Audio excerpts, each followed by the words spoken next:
Hey guys, welcome to today's video where we are going to be learning about the 5-step process for evicting a tenant in Missouri. Now this process must be followed by landlords to legally remove a tenant from their property, and every state is different. So I would advise you to check with your state laws to understand and learn about the process of evicting a tenant in your state. By the way, if you are new to my videos, my name is Nikki Burns, and I help six-figure multifamily buy and hold investors save $50,000 in taxes and maximize their cash flow using the wealth method. And before we get started, click the like button and subscribe to my channel so we can help others find this video. And if there are other videos that you would like me to create content around, please drop those in the comments below. Now let's get started. When we had the COVID-19 pandemic back in early 2020, the Congress had passed a law to where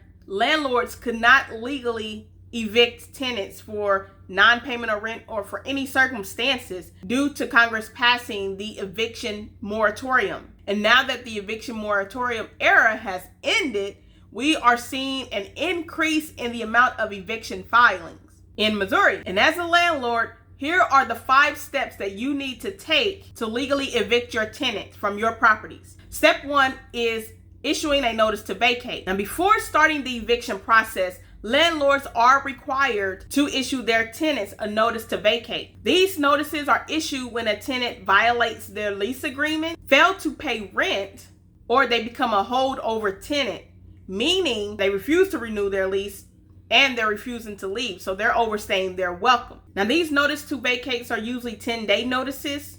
However, these can vary depending upon the reason why you're evicting a tenant. In most cases, there are 30-day notices. Step 2 is filing an eviction lawsuit. Now, if a tenant does not voluntarily vacate your premises by the end of the notice to vacate date, the landlord can file an eviction lawsuit with the court. And this is known as forcible entry and detainment, or you can call it FED for short. After the lawsuit has been filed by the landlord, then the courts will issue a summons to the tenant for them to appear in court. Now that leads to step 3, and that is the court hearing. So after the tenant has received their summons, the courts will schedule a hearing for the landlord and tenant to plead their case. And if the landlord wins, the judge will issue an order for possession, allowing the landlord to regain control over their property. And after that, step 4, which is the writ of possession. If the courts grant the landlord an order of possession, the landlord can request a writ of possession. This is a legal document that allows law enforcement